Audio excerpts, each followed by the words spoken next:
Explain करने वाले हैं एक ऐसे डायरेक्टर की मूवी के दूसरे पार्ट को जिसके लोग दीवाने हैं और इसका पार्ट 1 रेबेल मून आप लोगों को बहुत ही ज्यादा पसंद आया था और फाइनली इसका दूसरा पार्ट भी आ चुका है। पिछले पार्ट में हमने देखा कि जिस तरह हमारी दुनिया है ऐसे ही हमसे बहुत दूर बहुत सी दूसरी दुनियाएं भी हैं, पर मदरवर्ल्ड नाम के ताकतवर साम्राज्य ने इन सभी दुनियाओं पर कब्जा करके उन्हें अपना गुलाम बना रखा है। पर मदरवर्ल्ड साम्राज्य के महाराज जानते थे कि उनकी बेटी में कुछ खास शक्तियाँ हैं जो मरे हुए को भी जिंदा कर सकती है और शहजादी ही वो आखिरी उम्मीद है जो मदरवर्ल्ड साम्राज्य में फिर से अमन और शांति कायम कर सकती है। पर मदरवर्ल्ड साम्राज्य के सेनापति बेलिसारियस को भी इस बात की भनक लग चुकी थी, इसलिए उसने एक कोरा नाम की लड़की को जंग के लिए तैयार किया, जिसने बेलिसारियस के आदेश पर हर जंग जीतकर वहां मदरवर्ल्ड साम्राज्य का परचम फहराया। और फिर एक दिन बेलिसारियस मदरवर्ल्ड के राजा और रानी को मारने की अपनी साजिश में कामयाब हो ही गया, जिसमें कोरा ने उसका साथ दिया। पर शहजादी को मारते वक्त कोरा रुक गई, पर बेलिसारियस के आदेश पर उसने शहजादी को आखिरकार मार ही दिया, जिसके बाद बेलिसारियस ने कोरा को ही शाही परिवार और शहजादी का कातिल घोषित कर दिया। पर कोरा सिपाहियों को मारकर वहां से भाग निकली और एक बेल्ट नाम की दुनिया में छिपकर रहने लगी, जहां सीधे साधे लोग खेती किसानी करते थे। और इधर बेलिसारियस ने राजा और शाही परिवार के खत्म होने के बाद खुद को मदरवर्ल्ड का नया राजा घोषित कर दिया। और इसकी भूख यही नहीं रुकी, इसने साम्राज्य को और बढ़ाने के लिए दूसरी दुनियाओं पर हमले करने शुरू कर दिए और उन्हें हराने के बाद उनको भी अपना गुलाम बनाकर मदरवर्ल्ड में शामिल कर लिया। और इस काम की कमान बेलिसारियस ने अपने सबसे बेरहम एडमिरल को सौंपी, जिसका नाम था एटिकस। और ऐसे ही एक दिन अनाज इकट्ठा करने के लिए एटिकस उसी बेल्ट नाम की दुनिया पर आ गया, जहाँ पर सालों से कोरा छिपी हुई थी। और एटिकस ने वहाँ आकर सबसे पहले वहाँ के मुखिया को मारा और गाँव वालों से कहा कि हमें हर हाल में तुम्हारा सारा अनाज चाहिए, चाहे तुम भूखे मर जाओ, पर अगर हमें एक हफ्ते में अनाज नहीं दिया तो तुम सबको खत्म कर दिया जाएगा। लेकिन अब कोरा के सब्र का बांध टूट चुका था, इसीलिए वो गांव वालों के साथ खड़ी हो गई। पर गांव वाले अकेले मदरवर्ल्ड का सामना नहीं कर सकते, इसीलिए कोरा चुपचाप यहाँ से एक किसान गुनार को अपने साथ लेकर दूसरे योद्धाओं को इकट्ठा करने के लिए निकल गई, जो मदरवर्ल्ड से नफरत करते हैं। और ये सबसे पहले न्यू वोडी पर जाकर तारक को गुलामी से आजाद कराती है, जिसके लिए तारक को एक बड़े से बेकाबू पक्षी को काबू करना था। पर तारक उसका भरोसा जीतकर जल्दी ही काफी मुश्किलों के बावजूद भी उस पक्षी को काबू कर लेता है और फिर आजाद होकर ये कोरा के साथ डेगस की खदान में चला जाता है, जहां इन्हें निडर नेमेसिस मिलती है, जो एक बड़ी सी मकड़ी से एक बच्चे को बचा रही थी। और जल्दी ही नेमेसिस अपनी खास तलवारों से उस एलियन मकड़ी को मारकर उस बच्चे को बचा लेती है। और फिर कोरा के कहते ही ये कोरा के साथ मिलकर मदरवर्ल्ड के खिलाफ लड़ने के लिए तैयार हो जाती है। और फिर ये लोग जब पोलक्स में पहुंचते हैं तो वहां इन्हें जिद्दी जनरल टाइटस मिलता है। और फिर जब ये लोग राजा लेवेटिका के पास जाते हैं तो वहां इन्हें डेरियन और उसकी बहन डेवरा मिलती है, जिन्होंने बागियों की एक फौज बना रखी है। पर कोरा की मजबूरी सुनकर डेरियन इनकी मदद करने के लिए इनके साथ शामिल हो जाता है और बागियों की कमान अपनी बहन डेवरा को सौंप जाता है। और अब तक कोरा की एक मजबूत टीम बन चुकी थी और जब दोबारा एडमिरल एटिकस से इसका सामना हुआ तो कोरा ने अपनी टीम के साथ एटिकस की पूरी सैन्य टुकड़ी को खत्म कर दिया। पर इसमें डेरियन ब्लडेक्स मारा गया, लेकिन आखिर में कोरा ने भी उस बेरहम एडमिरल एटिकस को मारकर खत्म कर दिया, जिसके बाद ये लोग वापस उसी बेल्ट नाम की दुनिया में चले गए।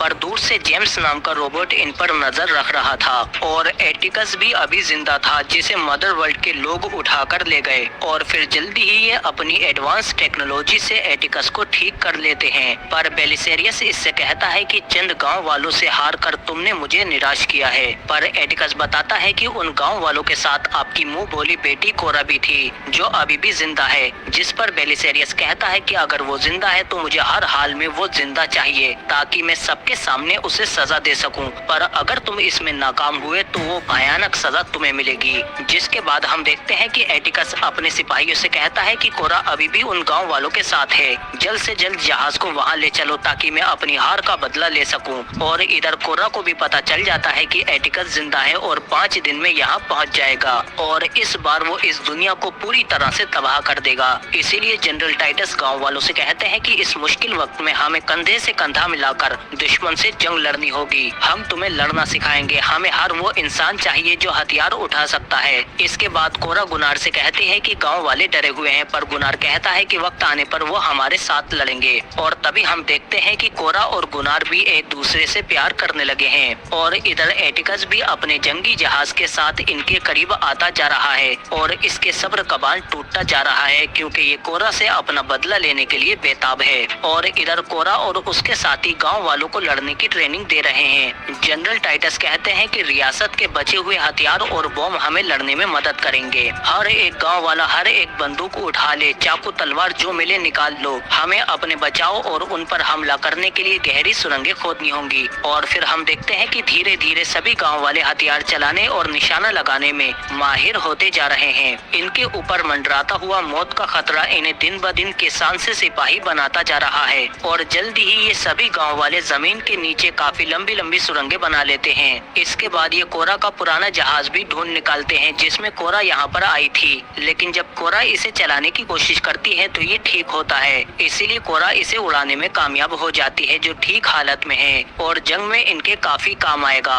जेम्स भी इन पर दूर से लगातार निगाह रखे हुए है। इसके बाद जनरल टाइटस सबसे कहते हैं कि हम सबको एक दूसरे की सच्चाई पता होनी चाहिए, इसीलिए पहले मैं शुरू करता हूँ। जनरल टाइटस बताते हैं कि मदरवर्ल्ड सरावोस की सल्तनत पर अपना परचम लहराना चाहता था, पर उन लोगों ने मदरवर्ल्ड की गुलामी से इनकार कर दिया, जिसके बदले में बेलिसारियस ने मुझे उन लोगों को तबाह करने का आदेश दिया। पर मैं उन मासूम लोगों को नहीं मार पाया और मैंने बेलिसारियस के आदेश का इनकार कर दिया, जिसके बदले में बेलिसारियस ने मेरे जहाज को तबाह करके मेरे सभी सिपाहियों को बंदी बना लिया और मेरे सामने ही उन सबका नामो निशान मिटा दिया। ये सजा मेरे लिए मौत से बदतर थी। उस दिन से मैं हर रोज अपने सिपाहियों की मौत का बोझ अपने कंधों पर लेकर चल रहा हूँ। इसके बाद टारक बताता है कि मैं एक शाही परिवार में पैदा हुआ, पर मदरवर्ल्ड ने मेरे पिता को मार दिया। उसके बाद बेलिसारियस की फौज ने हम पर हमला कर दिया और उस दिन मेरी माँ और मेरी दुनिया दोनों एक साथ खत्म हो गई, क्योंकि उन्होंने मुझे बचाने के लिए खुद की जान दे दी ताकि शाही नस्ल जिंदा रह सके। और उस दिन के बाद से मैं मदरवर्ल्ड से छिपकर रहने लगा जब तक तुम लोगों ने मुझे आजाद नहीं कराया।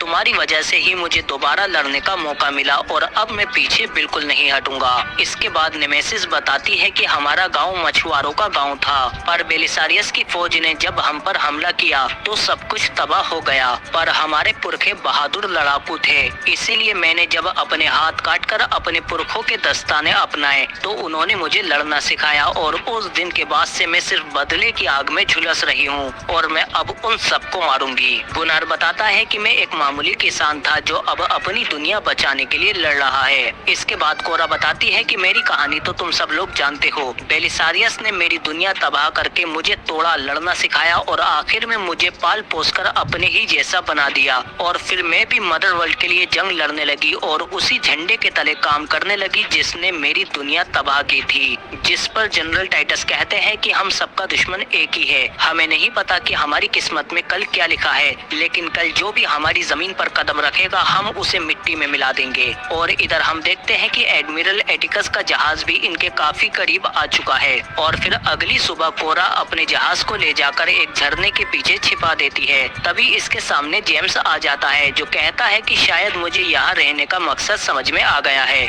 देखो ना, मैंने मदरवर्ल्ड के राजा और शहजादी को बचाने की कसम खाई थी, पर जब वक्त आया तो मैं उन्हें नहीं बचा सका। जिस पर कोरा कहती है कि हम दोनों ही बेलिसारियस के लिए सिर्फ हथियार थे, इसीलिए हमारे साथ मिलकर लड़ो। पर जेम्स कहता है कि तुम लोग बेलिसारियस से जीत नहीं पाओगे। तभी यहाँ पर एटिकस का जंगी जहाज भी आ जाता है। जनरल टाइटस कहते हैं कि सुरंगों को जल्दी ढको और सबको आगाह करो। पर उतरने से पहले एटिकस पूरी जगह का जायजा ले लेता है और इसे पता चल जाता है कि सराय में कुछ औरतें और बच्चे छिपे हुए हैं। इसीलिए एटिकस कहता है कि बढ़िया है, जब उनके किसी करीबी के गले पर खंजर होगा तो वह आसानी से हार मान लेंगे। और फिर एटिकस के बड़े से जंगी जहाज में से छोटे छोटे जहाज, जंगी मशीनें और मदरवर्ल्ड के सिपाहियों को नीचे उतारने लगते हैं, जो जल्दी ही गांव के करीब आ जाते हैं। पर गांव वाले अब पूरी तरह से तैयार हैं और फिर हम देखते हैं कि जंगी मशीनें और मदरवर्ल्ड की सेना नीचे उतर आती है और तभी एक जहाज में से एटिकस भी बाहर निकलकर आ जाता है,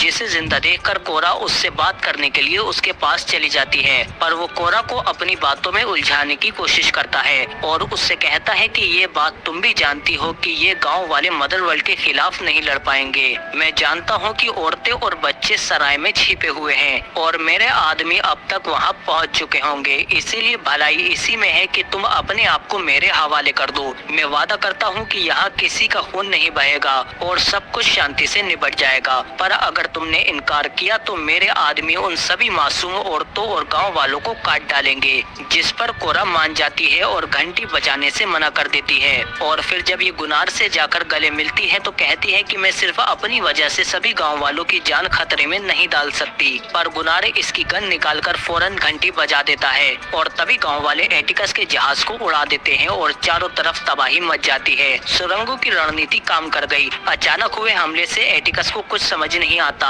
और गुनार कोरा को उसके जहाज की तरफ ले जाने लगता है, पर एटिकस अकेला ही सुरंग के अंदर उतर जाता है और ये गांव वालों को अकेले ही मारने लगता है। और ऊपर सुरंग में से निकलकर गांव वाले भागते हुए जहाजों में बम डालकर उन्हें उड़ाने लगते हैं। पर इधर एटिकस के बाकी सिपाही सराय में पहुंच जाते हैं, पर यहाँ पर नेमेसिस उनके सामने अपनी खास तलवारों के साथ खड़ी होती है और इन सिपाहियों को चुन चुन कर मारने लगती है। और मदरवर्ल्ड के सिपाही इसके सामने नहीं टिक पाते क्योंकि इन लोगों ने ही उसकी दुनिया को तबाह किया था। पर तभी यहाँ पर और सिपाही आ जाते हैं, लेकिन गांव वाले भी इन पर हमला कर देते हैं क्योंकि अब ये निहत्थे नहीं हैं। और इधर एटिकस भी गांव वालों को मारकर एक जहाज को बचा लेता है, पर जब वो जहाज के अंदर जाता है तो एक गांव वाला उस पर हमला कर देता है। और इधर कोरा भी अपने जहाज पर पहुंच जाती है, पर वो गांव वाला एटिकस के आगे नहीं टिक पाता और एटिकस जल्दी ही उसे नीचे गिराकर मार देता है। पर कोरा अब अपना जहाज झरने से निकालकर बाहर ले आती है और एटिकस के जहाज के पीछे पीछे जाने लगती है जो अपने जंगी जहाज के अंदर जा रहा है। कोरा कहती है कि धुएं वाला बम लगाओ, हम जंगी जहाज के अंदर जाएंगे। और फिर गुनार धुएं वाला बम लगा देता है और फिर कोरा जंगी जहाज से कांटेक्ट करके उन्हें बताती है कि हम मदरवर्ल्ड के सिपाही हैं और हमारा जहाज खराब हो गया है, इसीलिए ये लोग कहते हैं कि तुम फौरन अपना जहाज लेकर अंदर आ जाओ। और नीचे जनरल टाइटस कहते हैं कि दुश्मन को खत्म करने का वक्त आ गया है, इसीलिए ये लोग मदरवर्ल्ड के सिपाहियों पर टूट पड़ते हैं और उन सभी को चुन चुन कर मारने लगते हैं। पर अंदर नेमेसिस का लड़ते हुए एक हाथ कट जाता है, पर फिर भी वो एक हाथ से ही इन सिपाहियों से लड़ती रहती है। पर अब ये लोग नेमेसिस और गांव वालों पर भारी पड़ जाते हैं और इधर एटिकस भी अपने जंगी जहाज पर पहुंच चुका है, लेकिन नीचे इसके सिपाही सुरंगों में घुसकर गांव वालों को मारने लगते हैं। और फिर कोई और रास्ता न होने पर गांव वाले इन सुरंगों को ही बारूद से ब्लास्ट कर देते हैं, जिससे चारों तरफ धमाके हो जाते हैं, जिसमें मदरवर्ल्ड के बहुत सारे सिपाही मारे जाते हैं। और अब तक कोरा भी एटिकस के जंगी जहाज में पहुंच जाती है। ये लोग उसे जख्मी समझकर उसका इलाज करना शुरू कर देते हैं और नीचे लड़ते हुए एक सिपाही नेमेसिस के तलवार घुसा देता है,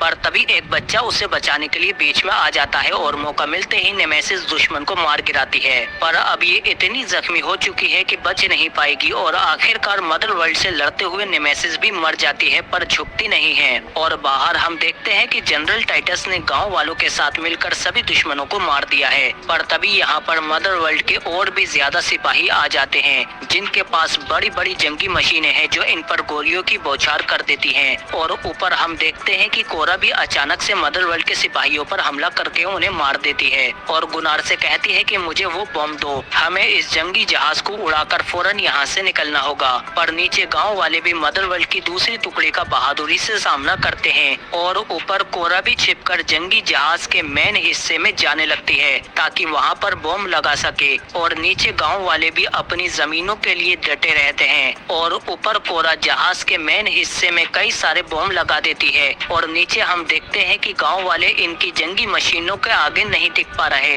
पर तभी कोरा की साथी पीछे से जाकर चुपचाप एक मशीन को उड़ा देती है और ऊपर कोरा भी सारे बम एक्टिवेट कर देती है और सिपाहियों को पता चलते ही कोरा उन सबको मारने लगती है। पर इसकी खबर एटिकस को पहुंच जाती है। वो कहता है कि बहुत अच्छे, कोरा खुद यहाँ पर आ गई, इसीलिए अब इस गांव की हमें और जरूरत नहीं है। इसीलिए वो पूरे गांव को ही उड़ाने का आदेश देकर कोरा को पकड़ने के लिए चला जाता है। और इधर कोरा सिपाहियों को मारकर यहाँ से निकलने की कोशिश कर रही है। और नीचे हम देखते हैं कि मदरवर्ल्ड की फौज लगातार गांव वालों पर हावी होती जा रही है और अब ये चारों तरफ से घिर चुके हैं। पर तभी यहाँ पर जेम्स आ जाता है जो अपने आप को एक्टिवेट कर लेता है और फिर ये अकेले ही उन सबको मारने लगता है और कोई भी इसके आगे नहीं टिक पाता क्योंकि ये अकेले ही पूरी फौजी टुकड़ी के बराबर है। इसीलिए ये जल्दी ही उन सबको मारकर खत्म कर देता है। पर ऊपर से हम देखते हैं कि अब एटिकस का जंगी जहाज इनके पूरे गांव को उड़ाने के लिए तोप को सेट कर रहा है और यहाँ से निकलने के लिए कोरा सामने आने वाले एक एक दुश्मन को मारती जा रही रही है और कोई भी इसके आगे नहीं टिक पा रहा और जल्दी ही ये तलवार से इन्हें मारने के बाद यहाँ से निकलने की कोशिश करती है।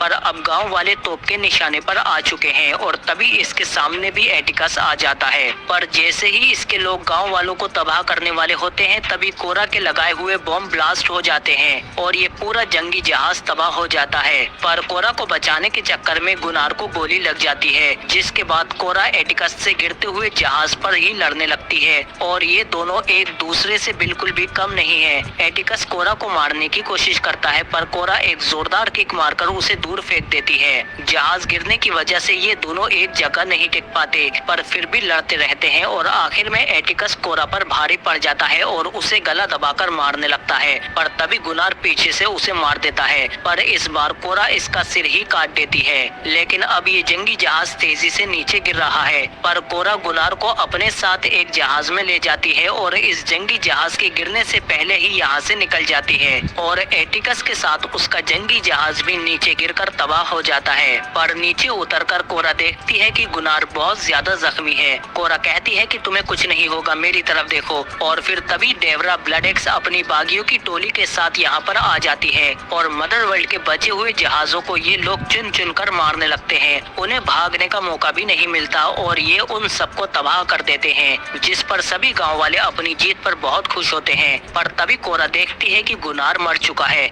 जिस पर वो बहुत रोती है कि मेरे साथ ही हमेशा ऐसा क्यों होता है। और फिर इसके बाद ये सब लोग अपने शहीदों का गम मनाते हैं। पर कोरा कहती है कि मैं बहादुर नहीं हूँ, मैंने शहजादी को मारा है जो सल्तनत की आखिरी उम्मीद थी। पर टाइटस कहते हैं कि तुम कातिल नहीं हो क्योंकि शहजादी अभी भी जिंदा है। तुम्हें क्या लगा शहजादी को मारना इतना आसान है? तभी जेम्स कहता है कि इस जंग में शामिल होना मेरे लिए भी फक्र की बात है। मैं कत्ल हुए बादशाह का वफादार था और अगर ये सच है तो अब शहजादी की रक्षा करना मेरा फर्ज है। तभी ये सब लोग कहते हैं कि अब हमारा मकसद है शहजादी को ढूंढकर इस सल्तनत को बेलिसारियस के जुल्म से आजाद कराना, जिसमें हम सब साथ हैं। और अगर आप भी मेरे साथ हैं तो इस वीडियो को दबाकर लाइक और शेयर करो।